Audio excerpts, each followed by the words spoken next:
El lobizón. La historia detrás de la leyenda argentina. Conoce la historia según la cual el séptimo hijo de una familia está destinado a convertirse en lobizón. Si hablamos de leyendas argentinas, no podemos esquivar y mucho menos ignorar el conocido mito del lobizón. Los mitos y las leyendas nacen del relato espontáneo de alguien a quien le sucedió algo extraordinario alguna vez. En otros casos, representan un eco lejano de las antiguas narraciones de los pueblos originarios que se van transmitiendo oralmente de generación en generación. Otras veces son adaptaciones de fábulas de otras partes del mundo. ¿Cómo es el lobizón? Se dice que el lobizón es una criatura que se transforma en un ser parecido a un perro durante las noches de luna llena. Es un ser muy semejante a un perro fornido, con orejas muy grandes, muy peludo, portador de patas y pezuñas y ojos que parecen echar fuego. Representa uno de los 7 monstruos de la mitología guaraní, el séptimo hijo de Taú y Keraná. Se trata de una criatura mitad hombre y mitad bestia, cuya figura guarda similitudes con la leyenda europea del hombre lobo. Es un mito muy popular no solo en Argentina, sino también en Paraguay, Uruguay y el sur de Brasil. La leyenda del lobizón. Aunque el lobizón está relacionado con criaturas parecidas a los hombres lobo, la versión argentina de la leyenda es bastante distinta en ciertos aspectos. Según el folclore, es el séptimo hijo de una familia quien está destinado a convertirse en lobizón. Y no cualquier persona.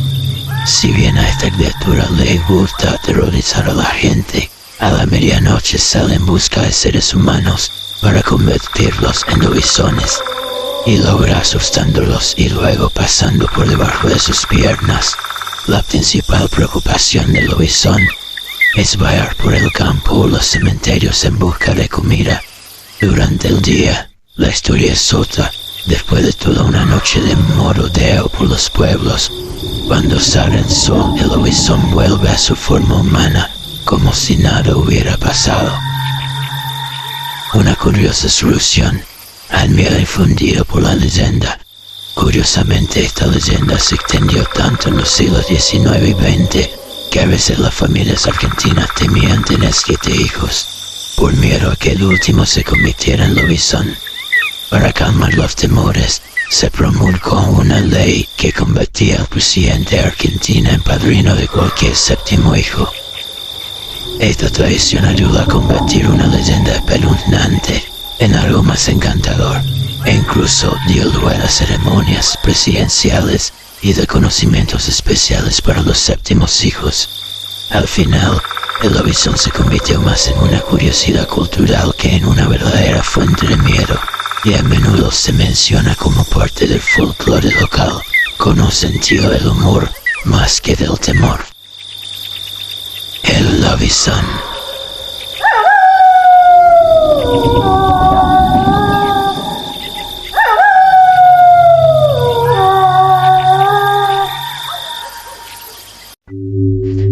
Un hombre subió al auto a un joven que hacía dedo en la ruta y vivió una increíble experiencia paranormal.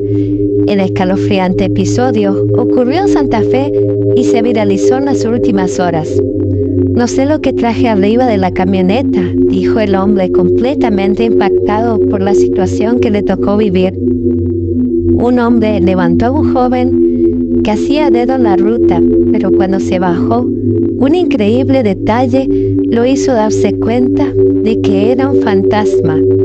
El escalofriante relato de Pedro, el conductor, fue difundido en redes sociales donde rápidamente se viralizó.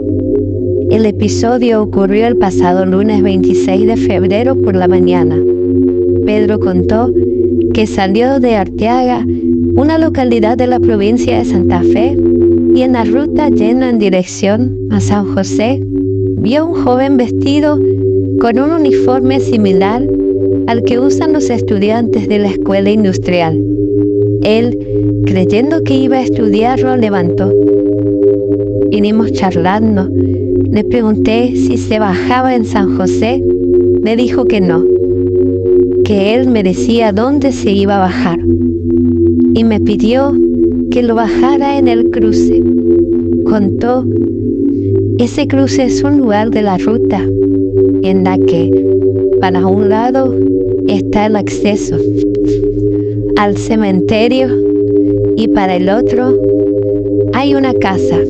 Inmediatamente después de que se baja de la camioneta, siento un olor a quemado espantoso y como yo ya vengo medio asustado con los autos que se me queman, me bajé de la camioneta a ver si se estaba quemando algún cable, pero estaba todo perfecto, relató.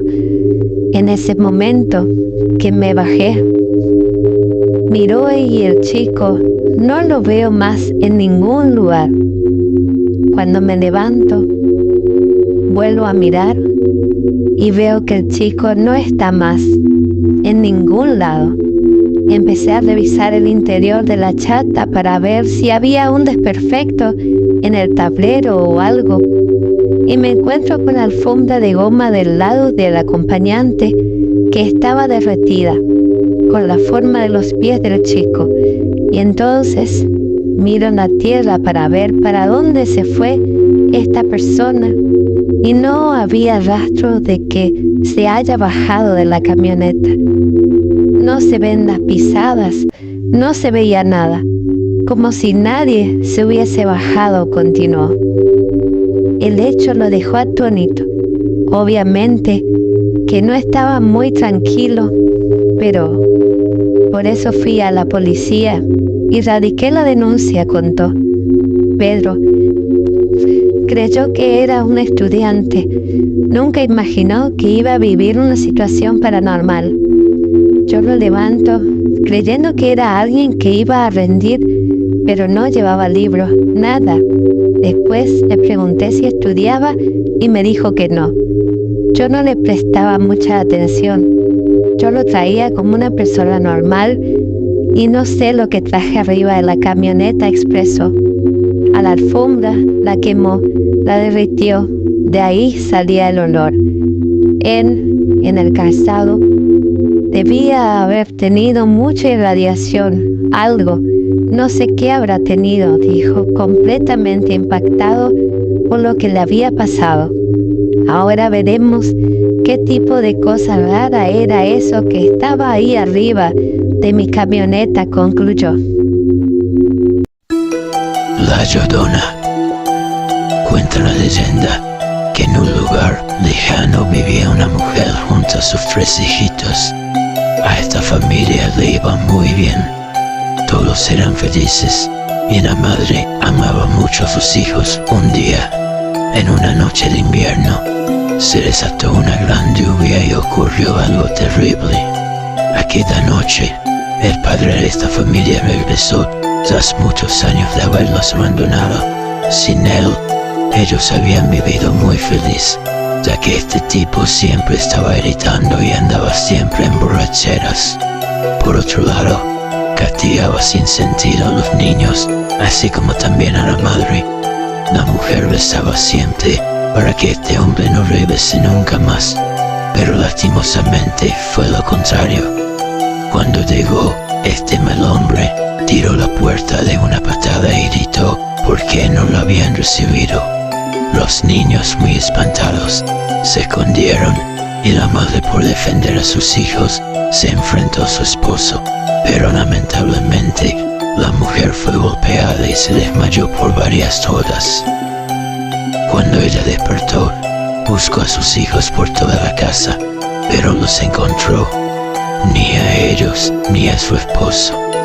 La madre, siguiendo su búsqueda, muy asustada, corrió fuera de la casa bajo la tormenta, llorando y gritando sus nombres por varios días, meses, años, pero nunca los encontró. Un día, tras tantas búsquedas, la madre murió de tristeza. Tampoco se supo nada de los niños y nadie los vio jamás. No aparecieron sus cuerpos o alguna señal del hombre que se los llevó. Desde aquel entonces se dice que el espíritu de esta madre no descansa y todas las noches se la oye llorar y lamentar con mucha tristeza por los alrededores de los pueblos. Las mujeres al oír los lamentos y gritos corren asustadas a sus hijos para esconderlos de ella, ya que se dice que si ella los encuentra, la Llorona se los puede llevar para siempre. Su leyenda es tan antigua en la Ciudad de México que se extendió por Latinoamérica su relato. En otros países tuvieron diferentes versiones, como por ejemplo, decían que era una vida indígena diosa de origen azteca. Otros contaron que era una mujer de belleza única que vivió durante el periodo colonial. Y otra versión afirma que probablemente fue la célebre Doña Marina o Malinche. ¿Quién es en verdad aquella mujer? Se dice que es el alma de una mujer bella que lleva una vestimenta blanca y va penando sin rumbo cada noche por orillas de los ríos o calles desoladas, lamentándose por la pérdida de sus hijos. Curiosos que oyen sus lamentos contaron que ella es una mujer muy hermosa, pero luego sus lamentos atemorizan y huyen. Hay referencias muy fuertes en que la Llorona se originó mucho más antes en la cultura azteca, donde la creencia decía que los espíritus de mujeres fallecidas durante el parto podían encontrarse llorando en los cruces de los caminos.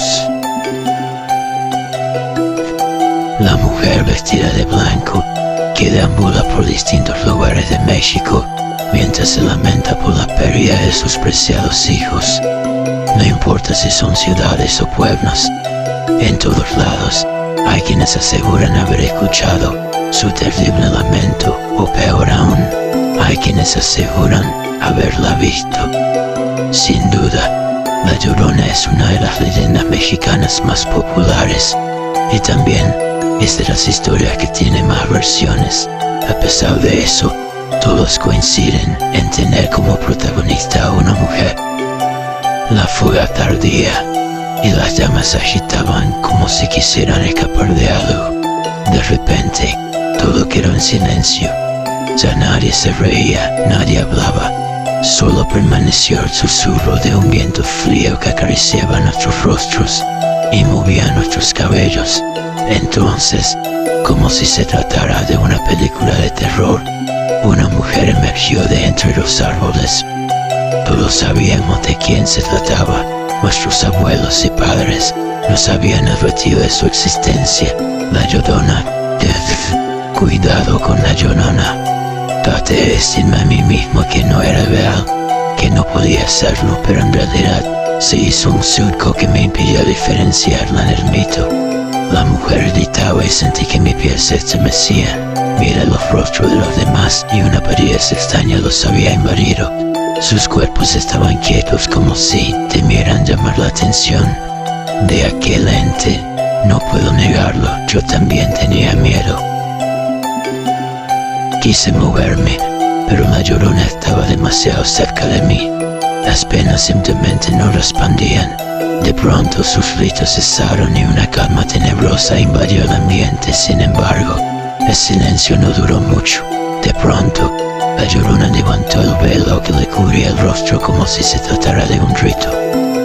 Dejó al descubierto su rostro pálido y demacrado. Sus ojos parecían hurgar en lo más profundo del alma. Miró e intenté desviar la vista, pero una especie de magia me lo impedía. La contemplé y entonces comenzó a hablar. No, yo no era como me ven ahora, yo era hermosa. No estos despojos de mujer atormentada, pero fue su culpa, la culpa de ese hombre. Él me engañó, me destrozó el corazón. La Llorona nos lanzó una última mirada. Se fue mientras gritaba aquella frase que terminó de helarnos la sangre. En ese momento, hasta el aire parecía entristecerse. El grito de la Llorona se alejó de nosotros igual que ella, pero el silbido del viento permaneció como el recuerdo de una desgracia latente que sería imposible olvidar.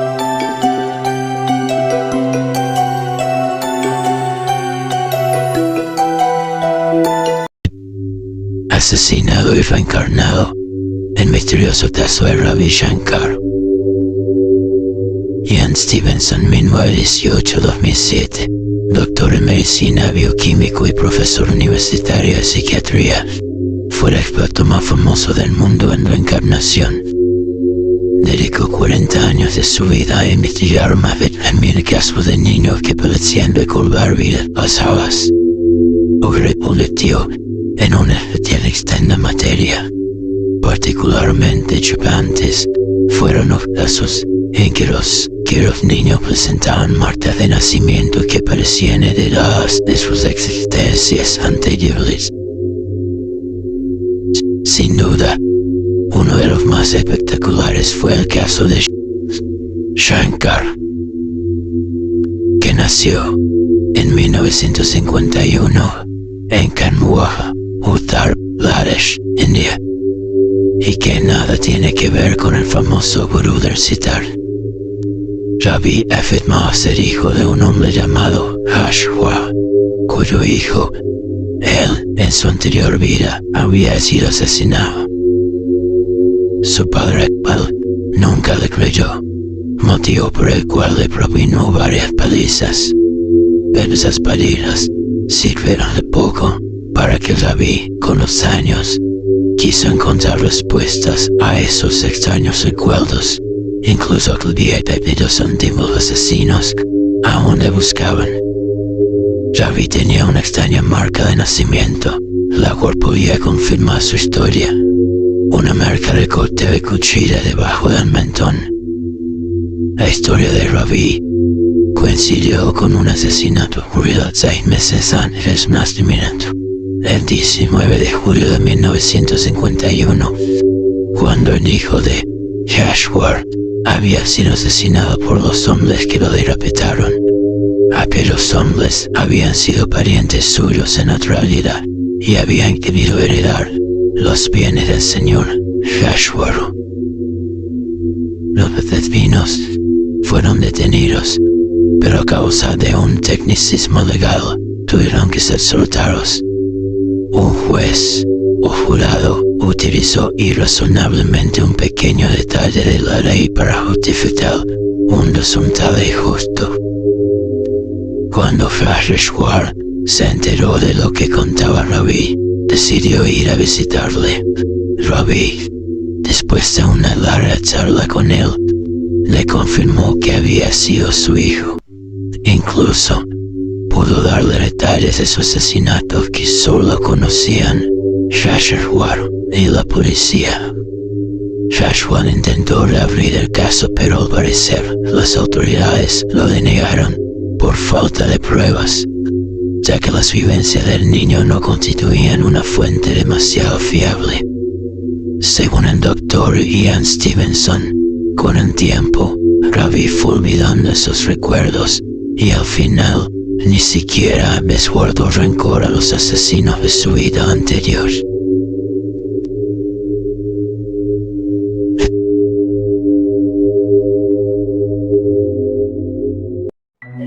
La leyenda de las momias de Guanajuato. México, con su rica torpeza cultural y su historia milenaria, ha sido cuna de innumerables leyendas mexicanas que han trascendido generaciones. Una de las más espeluznantes y fascinantes es, sin duda, la leyenda de las momias de Guanajuato. Esta historia, arraigada en la realidad pero adornada con toques de misterio y terror, nos transporta a la ciudad de Guanajuato en el siglo XIX, donde un impuesto inusual llevó al descubrimiento de cuerpos momificados, que con el tiempo se convertirían en una de las principales atracciones turísticas de la región. Las entrañas del subsuelo de Guanajuato, impregnadas de nitrato y alumbre, se convirtieron en el escenario perfecto para un fenómeno sobrenatural, la momificación. Entre 1865 y 1989, el Panteón de Santa Paula reveló sus secretos más oscuros al exhumar más de 100 cuerpos. Estos cadáveres, que deberían haber descansado en paz, emergieron con explosiones de angustia y terror, como si hubieran sido atrapados en el momento exacto de su muerte. La leyenda cuenta que en 1830, una peste misteriosa y mortífera azotó la ciudad. Esta enfermedad tenía un efecto particularmente macabro, paralizaba a sus víctimas, dejándoles en un estado de catalepsia. Los habitantes, temiendo el contagio y desconocimiento, este efecto enterraban rápidamente a los afectados en ataúdes de madera crujiente. Sin embargo, la verdadera pesadilla comenzaba después del entierro. Muchos de estos difuntos, aún conscientes pero incapaces de moverse, despertaban en la oscuridad total, atrapados entre las estrechas paredes de sus ataúdes. El sonido de sus propios latidos y la sensación de la madera fría contra sus rostros eran las últimas cosas que experimentaban antes de sucumbir a la asfixia. Se dice que en algunas noches silenciosas, los vientos de Guanajuato llevan consigo unos lamentos y gritos de ahogados de aquellos que respetaron en sus tumbas, aunque los expertos han intentado desmentir esta teoría, argumentando que la apariencia de las momias se debe a la retracción de los tejidos. La leyenda persiste. Hoy en día, el Museo de las Momias de Guanajuato sirve como un recordatorio sombrío de esta historia, atrayendo a visitantes de todo el mundo que desean enfrentarse cara a cara con estas figuras congeladas en el tiempo. ¿Alguna vez has escuchado un silbido en medio de la noche y te has preguntado de dónde viene? Entonces prepárate para descubrir la intrigante leyenda del silbón en Colombia. Acompáñanos en este emocionante viaje por una de las historias más populares y escalofriantes de América Latina, que ha cautivado a generaciones de jóvenes y niños. En Colombia, la leyenda del silbón nos cuenta la historia de un joven que, tras cometer un terrible crimen, fue maldecido por su abuelo y condenado a vagar por la eternidad, cargando un saco lleno de huesos. Se dice que este joven, conocido como el silbón, emite un silbido peculiar que alerta a quienes lo escuchan sobre su presencia. La leyenda del silbón se origina en una historia trágica y escalofriante. Cuenta que un joven de una familia humilde conocido como el silbón vivía con su padre y su madre en una pequeña casa en el campo. Un día, el joven descubrió que su padre había asesinado a su amante en un ataque de celos. Enfureció, el muchacho decidió vengarse y asesinó a su propio padre en un acto de ira. Cuando su abuelo se enteró de lo que había ocurrido, decidió castigar al joven de una manera terrible. Lo maldijo y lo condenó a vagar por la eternidad, cargando los huesos de su padre en un saco. El abuelo también le hizo una herida en el pie para que siempre caminara con dolor y se arrastrara por el suelo mientras vagaba por el campo. Desde ese día, el silbón fue condenado a vagar sin rumbo, emitiendo un silbido característico que atemoriza a quienes lo escuchan. La leyenda del silbón se ha transmitido de generación en generación en Colombia y Venezuela, con algunas variaciones en cada país. El silbón es descrito como un hombre muy alto y delgado, vestido con ropas viejas y desgastadas. Su silbido es el sonido que más lo caracteriza, pues puede ser escuchado a kilómetros de distancia. Pero no todo en esta leyenda es inofensivo. En algunas versiones se cuenta que el silbón es capaz de atacar a personas y animales.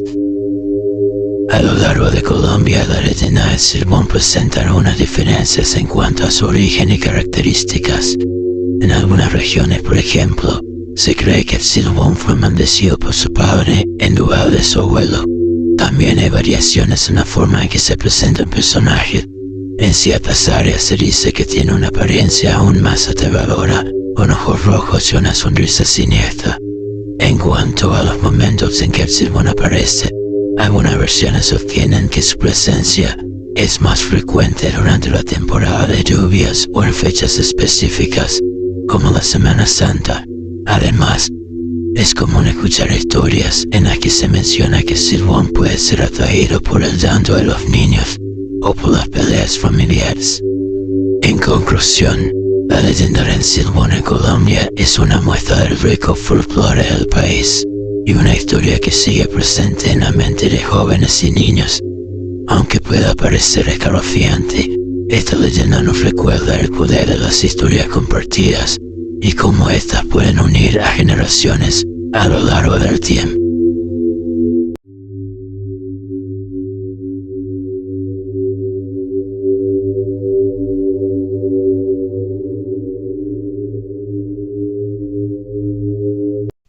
La leyenda de la luz mala. Una luz que aparece durante la noche en medio del campo o de la montaña. Camioneros que la avistaron le temen, la llaman la luz mala. Como muchas leyendas universales, cada región o provincia tiene su versión de la luz mala. Todos coinciden en algunos puntos básicos. Una luz que aparece durante la noche en zonas abiertas de campo o de montaña, mientras se aleja de quienes la observan. Desde los unitarios y federales, la supremacía de los gauchos en nuestros campos. Desde aquellos momentos la leyenda de la luz mala viene causando escalofríos en los argentinos. De hecho, para combatirla muchos dicen que hay que morder la vaina de nuestro cuchillo, dejando en claro que la historia viene de antaño, ya que en estos días ninguna persona en su sano juicio camina por la vida con un cuchillo enfundado. Personas de campo, habitantes de montaña, automovilistas y sobre todo camioneros aseguran haber visto alguna vez una luz a escasos metros del suelo durante sus viajes nocturnos. En Mendoza, los choferes de camiones afirman haberla visto durante sus trayectos en alta montaña. En Tuspallata, Puente del Inca y Las Cuevas, la luz aparece suspendida en el aire y se mantiene por largos minutos. Distrae la atención de quienes van manejando y la observan desde la ruta. Sin embargo, siempre aparece alejada de su observador de forma tal que sea imposible descifrar de qué se trata. A muchos les causa temor el solo hecho de su aparición. Es que ver surgir una luz de la nada en medio de la oscuridad de la noche no es lo más lógico. Otros solo se asombran, pero no temen, mientras la luz esté lejos, inofensiva. No hay de qué preocuparse, basta con dejar de mirarla y el problema se acaba. Los más supersticiosos o creyentes de lo sobrenatural intentan explicar el fenómeno. Se trata supuestamente del alma de personas que han perdido la vida injustamente y han sido enterradas en medio de la nada y no en un cementerio. Estas salen a la superficie para reclamar justicia por su inmerecida muerte. Y esta búsqueda de justicia puede incluir la posibilidad de que las almas intenten agredir a quienes la observan. Para evitar eso, los pobladores de las zonas afectadas aconsejan comenzar a rezar en cuanto se las ve y morder la vaina del cuchillo, algo poco aplicable en esta época. Sin embargo, para los que por alguna casualidad porten armas blancas en ese momento, la solución estará al alcance de su mano, porque los especialistas aseguran que lo mejor es encarar la luz mala y clavarle un puñal, ya que las armas de fuego no son efectivas. Para la desilusión y lamento de los fanáticos del terror o de las leyendas urbanas, la luz mala tiene una explicación científica.